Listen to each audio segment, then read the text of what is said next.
That's real physics. That's real, right? There's a part when they go down onto this planet.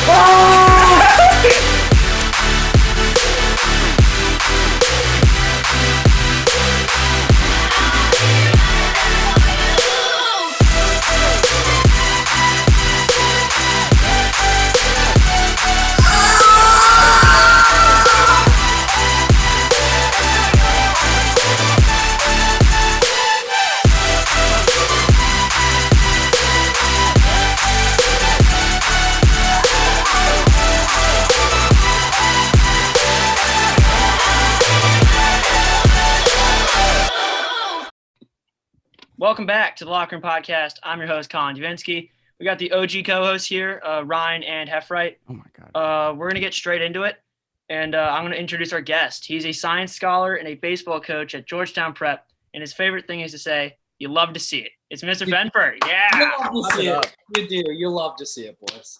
Love to see it. All right, Mr. Fenfert, how are you doing today? I've got no complaints so far, but I mean, let's see how the interview goes. Maybe I will soon. Okay. All right. Little hostile interview here. Definitely. You're in the corner. We've trapped you. Got him. Got him. Well, as we said before, thank you, Mr. Fenfert, for taking time to be a part of the podcast, and we all really appreciate it here. So I'll go ahead and ask the first question. In terms of high school and college, where was that, or how was that experience like? Sure. So I went to high school. I grew up in New York City. So I grew up on the Lower East Side of Manhattan. And I went to a Catholic high school down there called LaSalle Academy. And it was fine. I don't know. It was fine. I was, it's funny. I actually was a pretty different sort of guy in high school than I am now. I was really shy. I wasn't really very active at high school. I had a high school job sort of outside of school. So I would, kind of take care of my business at school and then go work my job. And that was kind of it. I wasn't a big sort of social butterfly in high school or anything like that. I'll never forget. I tried out for the baseball team and we're walking to practice. And a kid goes to me, he goes, "Tom, you play baseball?" I was like, yeah. I've been playing Little League for like 12 years. He was like, "I thought the only sport you played was homework." Yeah. So I was a bit of a nerd. And I wound up being the valedictorian of the high school. So, I was kind of, yeah. So, high school was fine. Yeah, I didn't love it. I didn't hate it. It was fine. I wound up going to Geneseo for college. So it's in upstate New York. It's in Western New York. If you called it upstate to a person in Western New York, they'd freak out. Just ask Father Van Dyke, who's from Buffalo. Anytime ever, tell him that Buffalo is in upstate New York and you will get rebuked right quick. Oh, it's Western New York to them. Mm-hmm. Of course, they're wrong. The only part of New York that matters is the city. Oh, yeah. So it's one of New York, instead of having one big flagship university, has sort of like 50 or 60 different universities that are spread out over the whole system. So it's called the State University of New York system. So Geneseo was one of those, and it was one of the smaller ones and one of the more selective ones, and it appealed to me for that. Ironically, and I think you guys are going to ask about this in a little bit, the big specialty of the school is education, right? So like 20 or 30% of the people that go there are education majors. Well, I went for physics. I had no intention ever of being a teacher.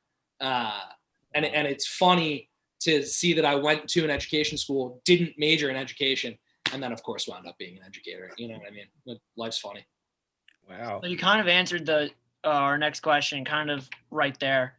You said you were a physics major, and our question was going to be, was science always kind of like a favorite subject of yours, or was it anything else? Yeah, I have like a really vivid memory of being in kindergarten and we used to go, Miss Morris was my kindergarten teacher, but we used to go for science with Miss Gallagher. And Miss Gallagher had a bunny rabbit, and it was the coolest thing. And I have a really vivid memory of being a kindergartner and just deciding that I was going to be a scientist. And I don't know why, maybe out of stubbornness or whatever, but I really hung on to that. And science just always appealed to me. I was really good at math in high school, and I considered maybe being a math major. And when I was in high school, I was kind of thinking about, what do I want my major to be? Could be math because I was good at it. But then when I took physics, I wound up loving physics because you got to do math, but you actually got to learn something about the world from the math that you did, My other favorite subject was history. I loved history, huge history nerd. And I really was thinking about being a history major in college, but I decided that I wanted to be able to get a job when I graduated. So I decided to major in science instead. And let me tell you, every time I tell that line to Mr. Fenfert, he does not find it as amusing as I did. But yeah, no, science definitely always appealed to me. It's definitely something that I always, from a really young age, for whatever reason, I was pretty sure that I was going to go into. Oh, wow! So you're really answering all our questions, like as you're just like flying right before we ask them. Yeah. You love to see it. You do love to see it. Sometimes. Wow, it's really interesting because, as you were saying earlier, with your high school experiences, you now, I thought, oh yeah, that guy definitely played sports in high school and through college. Like, I really expected you to be like, yeah, no, baseball varsity player here, huge. Because I didn't expect, I don't picture you as like someone who is like extreme nerd, Right. Yeah. So I did in college. I was a rower in college. So I did crew for all 4 years. Okay. And I actually wound up being the captain of the team for 2 years. So I did kind of get into that in college. And I think that was part of sort of what, led to me coming out of my shell a little bit.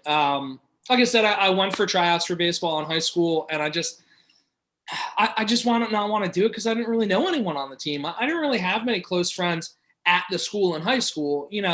All my friends really were at my high school job. So I just wound up wanting to leave school and just go hang out at my job, hang out with my friends. You know what I mean?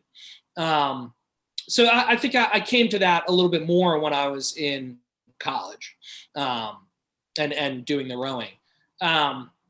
Which is funny because I do coach baseball at the school. Honestly, I coach baseball at the school because I love baseball. Every kid that plays baseball prep is better at baseball than I ever was. There's no question about that, right? But I absolutely love the game. And to be honest, like being able to be around the team and just help in whatever way I can is fun for me. Just to be able to be around the game is a great thing, and help out the school in any way. Yeah, now I know I'm going a bit AWOL here. Sorry, Con and Ryan, but what was this high school job that you loved so much? Okay, so I lived in this sort of apartment complex sort of thing that was huge. So it was actually the whole apartment complex is about the size of Prep, and it has, I want to say, 119 buildings on the property, and they're all like 12 or 14 story buildings. So it's this place called Stuyvesant Town, actually Stuyvesant Town in Peter Cooper Village.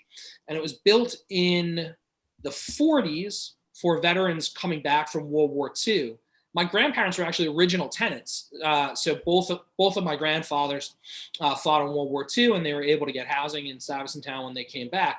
So my parents both were born and have lived in Stuyvesant Town their entire lives, and still live there now. And it was all rent-controlled apartments. So the idea with rent-controlled apartments is the landlords can only raise the rent. I forget what the number is, but it's like 1.5% a year or something like that. So it's affordable for like middle-class people, So it wound up being sort of a bastion for like firefighters, police officers, teachers, sort of blue-collar workers. It was a place for them to be able to live and afford to live in Manhattan. But one of the great things about it is they have 15 playgrounds on the property, and there's this recreation department that was, a part of the management team that ran the complex. And my dad worked in recreation when he was a kid. Both my brothers worked in it before I did, and then they were able to get me a job there too. And let me tell you, 16-year-old, I get hired to do this, right? I'm making $10.50 an hour. Oh, And yeah. this is back Oh. in what, 2000 or something like that. Oh, that's I good. was in the money. I Hmm. had more money than I knew what to do with. I remember vividly when I got the job, I was ready to just straight, drop stacks. I was ready to just go out and spend some money. And my mom was like, here's the deal. You got to save half of every paycheck. And I was like, well, there's no way that I'm going to do that. I couldn't figure out what to spend the money on. I wound up saving the vast majority of it because, what do you do? Is that I would go see movies, I would buy video games and whatever, but like that only costs so much. Yeah. It was a great job. And then, it was all sort of people from the neighborhood and obviously with my parents having lived there their whole lives. And like my two brothers are a lot older than me. They're 9 and 7 years older than me. So like I knew their friends. You kind of know everyone in the town. So it was neat. It was a cool place to grow up because, you're in sort of this kind of its own little bubble. But then when I got older, I lived in New York City. You could walk right out of the town and you're just in the Lower East Side of Manhattan and the world was your oyster. It was a really neat place to grow up. I really, really happy that I grew up there. That's great. That's great. As you said earlier too, you enjoyed many subjects throughout high school and college, especially other teachers. So how have your views kind of changed from like when you viewed teachers in high school to now? That's an interesting question. Obviously it's funny to have been on both sides, being a student and having taught. I don't know. I guess I have a little bit more appreciation for the work that teachers have to put in to actually like have a class that doesn't suck. It takes a while to plan a lesson. It takes longer than the lesson is for sure to plan a lesson that's going to go well. So, I don't know that I ever didn't think that it was hard work, but like I appreciate it more now. And I don't think that I appreciated it enough when I was in high school that it is hard work. The teachers are putting in a ton of hours outside of school to make sure that school goes well.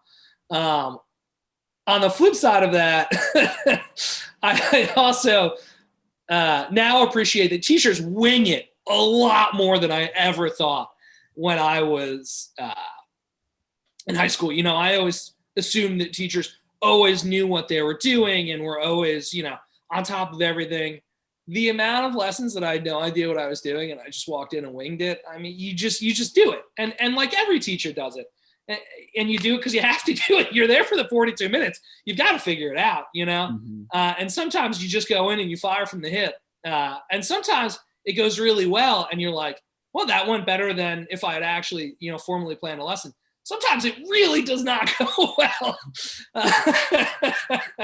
And that's always a challenge. That doesn't feel great. So I don't know. It's funny. I feel both those ways about it. That for most of the time, teachers work really hard to prepare, and it sort of takes a lot more than I would have appreciated when I was in high school. But also, teachers are people, and they're not always prepared. And sometimes your teachers are just winging it and doing the best that they can. Teachers are people, just like anyone else. Sometimes you have a good day that you're really ready for, and sometimes you don't. So I guess maybe that's the sort of takeaway is I appreciate it more now that teachers are just normal people. They'll let anyone do this. If they'll let me do it, they'll let anyone do it. So yeah. So kind of adding on to that, what was the adjustment period like for the time of like COVID, like back in March or whenever it started? Yeah, that was a pain, huh? And honestly, we're still kind of in the adjustment period, right? Our classes are still real different from what they were when we were in person, especially since you guys are all in my sort of grade level physics class. We're not getting to do the projects that we would in a normal year. And I think that's a really fun part of the class. And I think that sucks, right? So how do I have to change the class to do it online? For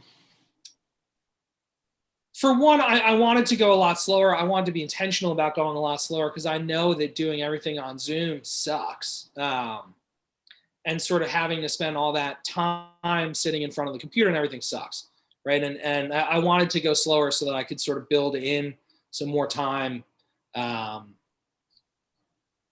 for you guys to just sort of be kids and not have to worry about just crushing a Zoom call every day. Giving assignments is a lot harder. What I can give is more limited. And I'm always conscious of how easy it is to cheat online. I mean, you look at what the school's averages were before we were all online and what the school's averages are now. And like, you know, I don't think that a lot of people want to talk about it because there's literally nothing we can do about it. We're stuck in an online environment. But obviously, I mean, I think that the cheating is probably rampant. And assignments have probably gotten a lot easier too. I think that it's going to be a really hard adjustment period. Actually, I was in a department chair's meeting earlier this morning. We were talking about this.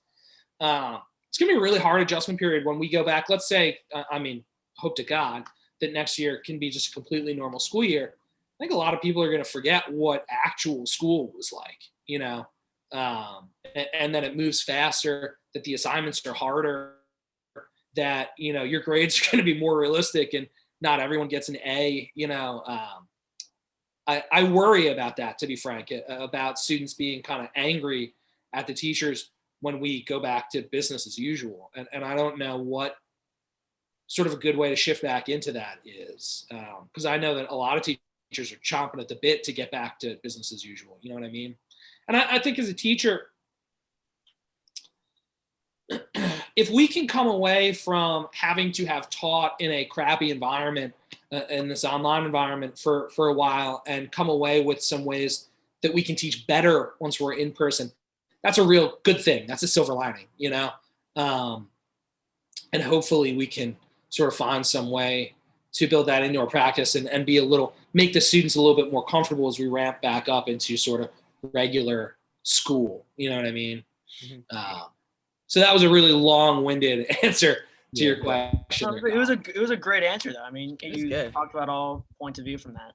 No, and I mean it is true. Like, as a student myself, I can say that my habits on studying and doing homework and things like that have changed drastically from last year to this year, because I know last year I was always like, okay, I have school every single day of the week, you know, I need to do this, this, and this. I have to do stuff right after school. I have to plan all of this out. But now I kind of just like, in the evening, it's kind of just like, oh, I wing it because I know I can't leave my house. I can't do normal stuff. And then I'm always like, oh, Wednesday's off. You know, I just push everything. And I really think, and I don't know about my co-partners on here, but I think I can say for myself at least that it is going to be a struggle actually trying to mold myself back into what I was sophomore, freshman year. Like getting work done within a reasonable time and not at 7:15, 7:55 the day before it's due, you know. And it's real different because I know none of us are ready for this, and I don't think any of us have really still adjusted. I don't know about you guys, but I'm still kind of like, whoa, this is a thing. Like, and it's been here for a year or something, or like less, and I'm just still adjusting to it. So it's kind of crazy, you know. And would you have ever thought about this? Like, when you first got out of college and when you first came to prep, like, would you ever think that, oh my gosh, in X amount of time, there's going to be a whole shutdown? Was that ever on the back of your mind? Like, I probably know, but like, I want to know. No. Yeah. And, you know, I mean, obviously, you'd love for a bad thing like this to never happen, right? And I mean, unfortunately, you look at scientists sort of projecting out it, and they say like events like this might become more common as the world gets more crowded and people are pushed, you know, to be more tangential to sort of wild spaces and interact with, you know, animals that could potentially pass over disease. Sort of the last time we had something like this was 100 years ago. Most scientists think that it's probably going to be closer than 100 years before we have another one, But that said, thank God that it happened, that it was so long. Because imagine if this happened like in the 90s when I was a kid. We didn't have friggin' Zoom calls. What the hell would we have done? We'd have been screwed. So, thank God at least we have some way that we can still build community, some way that we can still talk to other people and do like this, or have a semblance of a class. Thank God that we have the technology to be able to do the stuff that we did, and that we are doing. Because without that, God, this would have been miserable. And think about what you heard about the public school kids that weren't doing sort of Zoom classes and stuff like that last year. They're just getting packets dropped off and they have to turn them in at X time or whatever. What a miserable experience that sounds like. So is what we've done ideal? No, but thank God that we have the technology to be able to do something, to honestly just to pass the time until we can get enough people vaccinated that we can go back outside again. I want to go to a ball game. Oh yeah. I want to go to a concert. I want to go to a Nats game, honestly. Yeah. Anything. Oh, why would you want to go to a Nats game? Come on. You mean the Orioles? The Orioles. They're terrible. They're terrible. Defending World Series champion Washington Nationals, I think. Not anymore. Not anymore. I think Not you mean anymore, the Dodgers. That last season does not count. I don't You mean the Dodgers, right? Games. Get out of here. So kind of going back when you mentioned the vaccine. So hopefully when the COVID vaccine comes out to the general public, there's been like a lot of like controversial ideas about this vaccine. A lot of people wonder about it. If the COVID vaccine was like offered to you, and would you take it? 100% wouldn't think twice about it. Would take it in an instant. I have the utmost faith in the process that created the vaccines. Now I know it's unprecedentedly fast, right? And that freaks people out. One of the reasons that it was so fast is because these vaccine companies, these pharmaceutical companies are making these vaccines, put forward their idea for the vaccine and put it into full distribution. The government gave them the money to just be like, hey, run with this idea and make a ton of this vaccine. And if it wound up not working, so let's say like Moderna's vaccine wound up not working, the government would have paid them for the doses they made anyway, because the government wanted to ensure that they would keep working and work as fast as possible.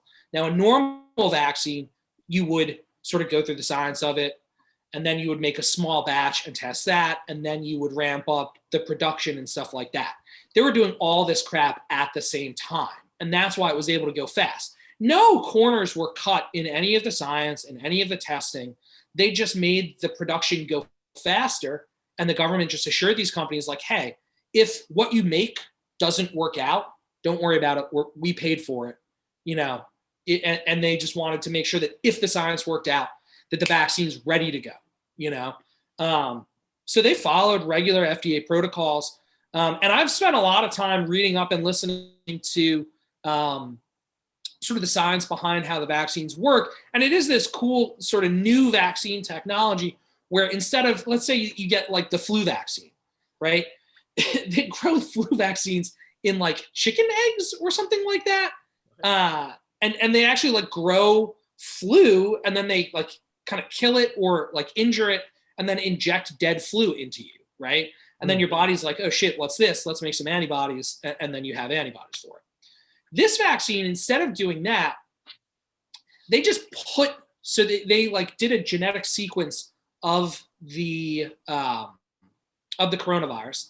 They found the part of the genetic sequence that makes the little spike proteins on the outside, and they just inject that part of the RNA into you. And then that RNA gets into your cells and it makes some of those spike proteins. Well, the proteins themselves can't do shit to you. There's nothing infectious about them. There's no way that they could make you sick. But you make antibodies that their whole deal is grabbing onto those spike proteins and killing them. And then when the actual virus comes into your body and it's covered in these spike proteins, well, the spike proteins get attacked and it winds up killing the virus. So there's nothing about what the vaccine actually creates in you that could be harmful to you. So 100%, and people worry about like, oh, what about like the long-term effects of it? These kinds of, there are short-term, to be clear, there are short-term, what do I want to call them? Side effects, there you go, to taking the vaccine that you can get. They're rare, right? But some people always have bad reactions. And there are certain people that have certain allergies that taking a vaccine can be tough on. But any vaccine, they don't have long-term consequences because all they do is get your immune system to respond. And your immune system has evolved to do that anyway. It's a natural process inside you once you've been exposed to that thing. So 100%, I would take it without question. Now, that said, I actually wouldn't take it because I have the coronavirus right now. That's why I'm in a hotel and not teaching in person, right? So I've got my own homegrown antibodies. And actually, I was looking it up, and apparently if you've had the virus, they delay you by 3 months or something like that to getting the vaccine so that people without antibodies can get it first, which of course makes sense, right? I'm going to be safe after I've healed up from it, and I'd rather make sure that people that aren't safe are able to get their hands on it. I think that was the biggest answer. That was a great answer for that. Thank you. Is a good message for people. Take the vaccine. Mm-hmm. Take the vaccine. Trust it. So we can get back to normal. Yes. Exactly.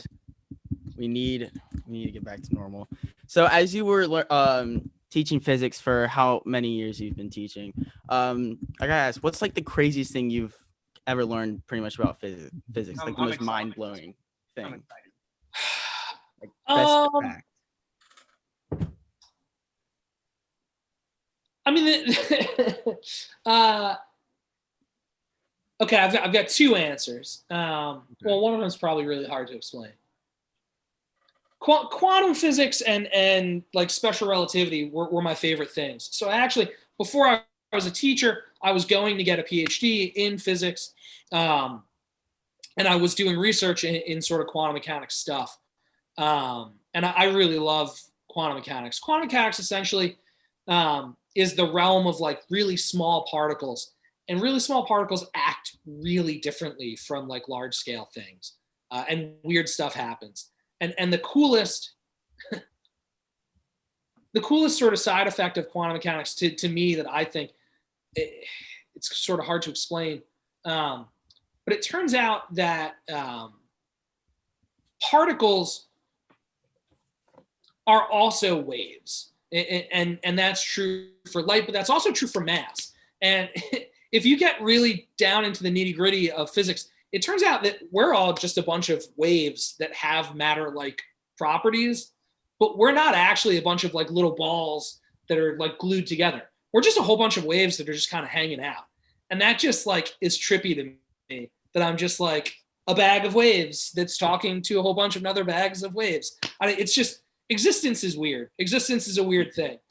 The easier to understand thing that I think is really cool is all this special relativity stuff that Einstein created in the early 1900s. In 1905, he wrote 3 papers that each of which totally changed the course of physics. Any one of them on their own would have been monumental. But one was on this thing called special relativity, and one was on this thing called general relativity. And the idea with special relativity is time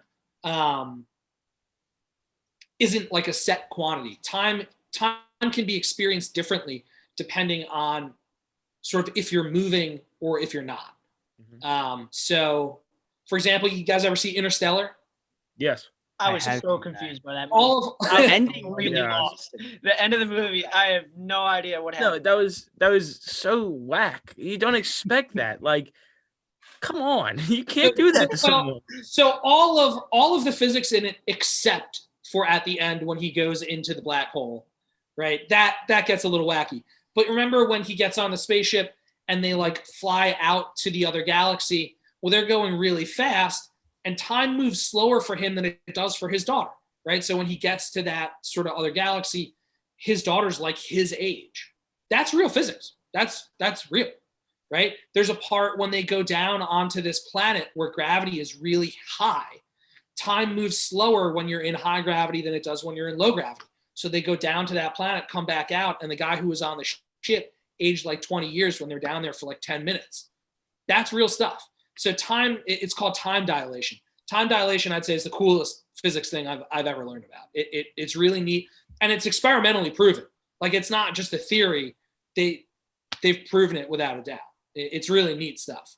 How did they prove it? That's my question. How do you prove it? Sure. So you get atomic clocks that are really accurate, and then you start moving. You get two that are synced up, and you start moving one with respect to the other, right? And the one that's moving, the clock should move slower than the one that stays still. And they've done it, and it works. No, that's like that. That was the concept with the watches at the beginning of the movie, right? When they sunk their watches up, right? And then they came back. Oh God, dude, that movie is just so trippy. Right? That movie was everything except the end when they go into the black hole. That okay? The end made that's not real. A black hole is supposed to kill you, right? Like it sucks you into a dark void, something like that, right? So no one knows what actually happens to the stuff that gets sucked into a black hole. The act of getting sucked into it would certainly kill you.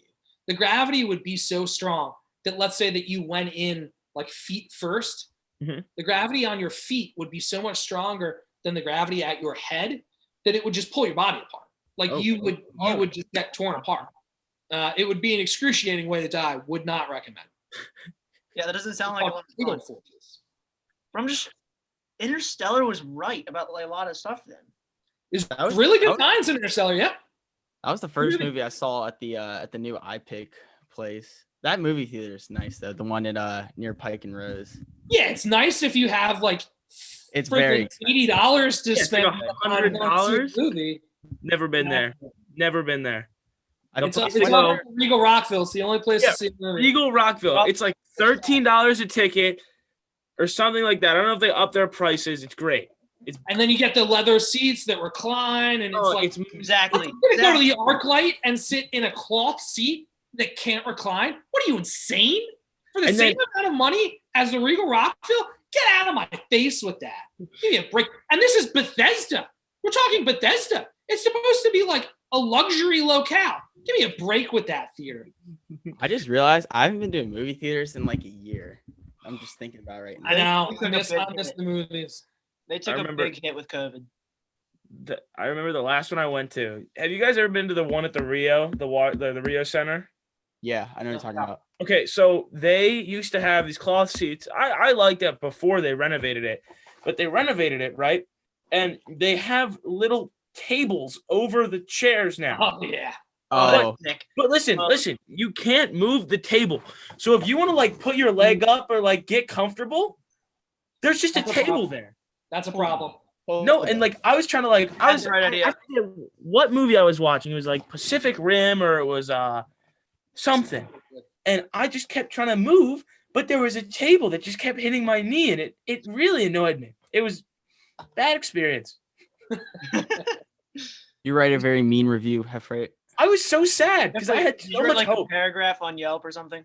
I grew up in that movie theater, and then they put tables over it, and they ruined it. It's you hate to see it. You hate to see it.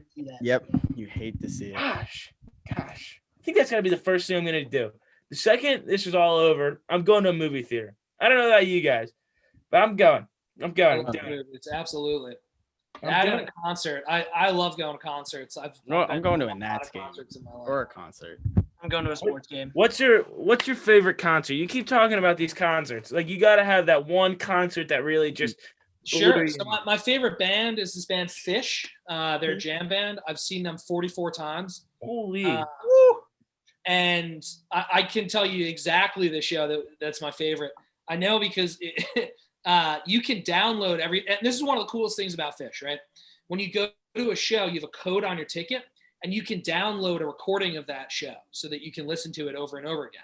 So like the first time I went to see them, I was like, oh, this is pretty good. Like, I don't know any of the songs or whatever, but then I recorded, I downloaded the show. I listened to it. I was like, okay, I'll see these guys again, And then I go and I know like 1 or 2 songs, and then I get a whole bunch that I don't know, and then I download that one and I listen to it. And then the next time I go, I know more of the stuff. So that they really sucked me in with that. It's a great sort of advertising ploy, I feel like. But there is this one show at Columbia in Merriweather. They'll play two nights there every summer. And there's this one song called Tweezer that they started playing it, and then they'd go into another song and then come back into Tweezer, then go out of it and then come back into it. And it was sick. It was legendary. It was so cool. Oh my. That was a hell of a show. 2020 was the first year I haven't seen Fish live since 2010. It killed me. Wow. What? It still blows my mind that you've seen the same band 44 times. That's I'll go. So I went fan. to a festival of theirs where it's just 4 days of just them playing. I'll go. They usually play the same city. So like they'll play Madison Square Garden for New Year's. They'll do a 4-night run. So I've gone to like 3 nights in a row. They play a different set every time, so it's a different show. And then like their whole thing, they're a jam band. So their whole thing is like long solos where they just improvise. So every time you hear a song, like the solo part's different, they're just making it up when they play. I love that kind of music. It just, yeah. Wow. It's for me. Wow. Because, being a guy that's only been to, let's think, 2 concerts in my entire life, I've never really got that whole concert experience, because the 2 times I've gone, I think I saw Journey when they played in New York. I loved that concert. Journey, I love Journey. And then there's an a cappella group called Straight No Chaser. Okay.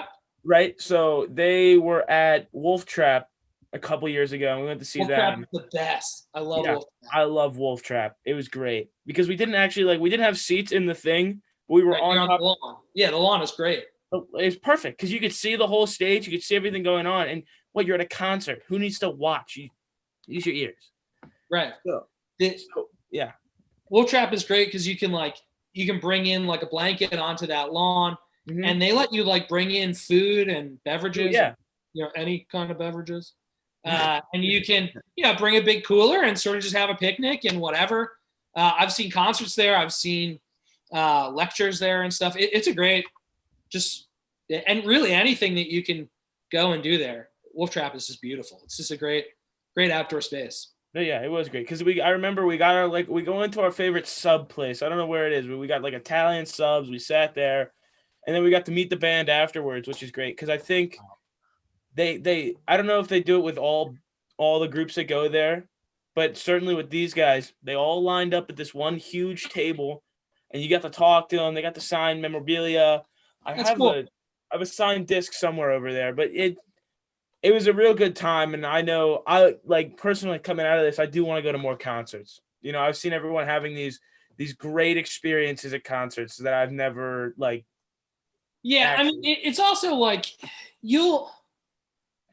I think if you want to sort of get into, so like when I wasn't big into going to concerts until I moved up here to go to grad school. And then I was going to UMBC, which is right outside of Baltimore. And Baltimore had a lot of cool, really small music venues. So there's this one that I used to go to all the time called the 8x10. And it's just literally like local bands from Baltimore in this tiny, tiny venue. The tickets would be like $10 or something, and like, so you could go all the time. We would literally go 3 or 4 times a week. And it's just like, it didn't matter who was playing. It was just something to do, And like, it's one thing to go see a band at like, Madison Square Garden or the Verizon Center or something like that, or I guess it's called Capital One Arena now, where you're sitting in your seat and it's not, but it's cool to go to like the 930 Club or Echo Stage or something where like, you're on the floor and, it's sort of a little bit more open and a bit more of like an intimate feel. And, just find bands that you like that play sort of smaller venues like that and start going to those. And it's a lot of fun. It's just a good time. Now, you said something about UMBC, so that means you spent time in Baltimore? Mhm. Because I know that's where my dad went to school, and my whole family is up from there. So, how was your experience? Because I know they tell their stories to me all the time, but what was yours like in Baltimore? When I moved down here, I liked Baltimore a lot more than I liked DC. And I'd say that that's probably still true. Baltimore just has more of a city feel to me. DC feels empty, Yeah. especially if you go on the weekends, unless you're like in Georgetown, it feels empty. It feels like no one's there, it's just a bunch of empty office buildings. Whereas Baltimore always, it feels like a city, it feels crowded and it feels gritty. It can also feel a lot less safe than DC, I'd say, depending on where you go. But I love Baltimore. There's so many great places to eat, a lot of great places to go out. Obviously, Camden Yards. When I moved down here, Nice the Orioles were terrible. I mean, terrible. And they had been for a long time. This was before they had Adam Jones and Nick Markakis and actually got like a decent team and made the playoffs. And they had been awful for maybe 20 years. So no one went. So you could go for $5 and just, you'd have the stadium to yourself. We would go all the time. And this was before metal detectors, and we would wear cargo pants and just jam the cargo pockets full of beverages and go have a good time. Just pass the afternoon away at the ballpark for dirt cheap. It was practically free. It was. I loved Baltimore. I had a great time in grad school. People tell you that college is the best years of your life. I don't know, man. I loved college, but I loved grad school too. When I was in grad school, I was just taking classes about stuff that I was interested in. So I didn't have like core classes and filler that I sort of needed to worry about.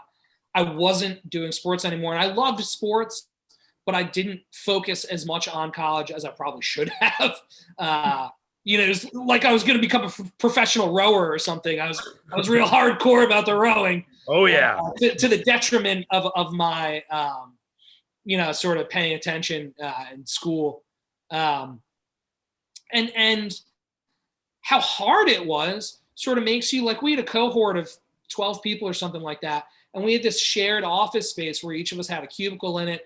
And like everything was so hard that we'd have to work on it all together and stuff, and just really built like a cool little community like that. And then we'd always want to like go and blow off steam after because we worked so hard. So we'd go and go to a concert at the 8x10 or something like that. I had so much fun in grad school and just hanging out in Baltimore all the time. I loved it. I really did. Yeah, I'll have to ask my parents about the 8x10 because they definitely know a lot about that too. Having my dad go to UMBC because he went to college there. He went to high school, didn't finish his education, and then went to college. So honestly, you might have been there the same time he was. That's cool. That's cool. Yeah. So, I have to ask him about that. Yeah. And there's so many interesting stories they tell me about. So it's really interesting that you have your own perspective of Baltimore that is somewhat similar to theirs because they're like, we love that place. It's amazing. Because a lot of life in Baltimore. There is, and it's just an amazing place to be. Yeah. It's one of my favorite cities, even with everything that goes on there. It's at the end of the day, it's still a beautiful city. Yeah. Camden Yards might be Camden Yards is so nice. Best looking MLB stadium, I think. I agree. I mean, obviously, I'm a Yankee fan, and Yankee Stadium will always have a special place in my heart. But I think Camden Yards is probably my favorite stadium. That or I went 2 or 3 years ago to San Francisco, and I got to see a game there. That's a cool place. That stadium is beautiful. It feels, like you feel like you're on the field, and then the outfield backs right up to the bay, and that was a cool stadium for sure. That was cool. A really cool stadium too. I went when I was really, really little. It was PNC Park, which is in Pittsburgh. I've always wanted to go. I gotta just jump into a car and just. It's not that far. What, 4 or 5 hours, something like that. I've been to Pittsburgh a couple of times, but I was really, really young when I went to PNC Park, so I don't remember much. But like the view though from that stadium, must be gorgeous. I gotta check that out too. Probably the most disappointing stadium I've been to. I've been to 10, I think. The Phillies. What's it called? Citizens Really? Bank, I think. This is Bank, yeah. It's just so like it's not near anything. It's all symmetric. There's nothing kind of cool about it, and it's just like totally removed from the city. So like you have to go to just where the stadiums are, and that's all that's around there. I really didn't like it very much. I thought you were gonna say Tropicana Field for a second because I haven't been to the Trop. I hear it's a real piece of it's not good. It is not good. I've only been to like I want to say like 3 or 4 stadiums. One that one time I was out in I was near Anaheim and I went to Angel Stadium. That looks cool. It wasn't so much like the area around it, but just like the backdrop of the stadium was just incredible. Yeah, that's how I felt about Kauffman Stadium in Kansas City. Again, it's not really near anything, so it's not that it's like in a cool area, but like all the fountains in center field and stuff, just beautiful, just a beautiful stadium. Yeah, cool. Yeah, I know I've had my have you guys seen the new Atlanta Braves stadium? Yeah, I've seen it, but I haven't been. Seen it, but I've never been there. I was there, and I know there was a lot of like some people said they didn't like it, some people said they did. I personally thought it was very beautiful. When I was in Atlanta over the summer, Nice. I got to check it out, and what they've built over there, like the little town they have, like the little area they have, is really nice. Mhm. And then just the stadium is beautiful. I know it's right off the highway, but I still think it's one of the more beautiful stadiums I've seen. yeah, Yeah, definitely on the list. yeah. I have one of the little scratch off posters in my apartment of like, it's like you scratch off all the stadiums you've been to. So that's a dream of mine to get to all 30. I've got another 60, 70 years to do it, hopefully. So I'll try and get to them all. Yeah, a road trip is needed. I know. Like, you could knock them all out, literally. Just start in New York. I don't like being in the car that much. That's quite a drive. That is quite a drive. That is. Like Also, A it's a lot ton of of gas. Too much gas money. That's a lot of gas. too much for me. It's way too much gas. you give me one of those guys that ride their bike and get on the news. That's even longer. That'd be cool. Science scholar rides his bike like a snake all the way through the United States to visit every single park or baseball stadium. Yeah, I can talk about. Well, I calculated the total path of the trip. Oh my gosh, that'd be cool. I'd be like, that's my physics teacher. Be something. Yeah, I mean, thank you for joining us today. I mean, this was a good episode. This is solid. This is good. This is a good episode. I had a great time. I mean, thank you guys so much. It's really cool. I went through you guys' YouTube and stuff and looked at some of the stuff you guys do. Really cool. I think it's really awesome that you guys are doing this. And it looks like you guys have a lot of fun doing it. So I'm very honored to be a guest. Thank you so much for reaching out and asking. Yeah, I mean, Welcome. thank you for joining Definitely. us. It was great. So, I mean, this has been the Locker Room Podcast. Feel free to go follow the socials or whatever. You don't have to, but we're just asking. You can always change your mind. Absolutely have to. You have to. You Sorry, Mr. Fenfert said something. You absolutely have to. You absolutely have to. You're listening. Episodes once a week, Saturdays at 10 a.m.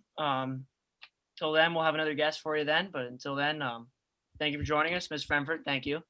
Thank you Today. This has been the Locker Room Podcast, and we'll see you all next week. Thank you. See ya. All right. See ya.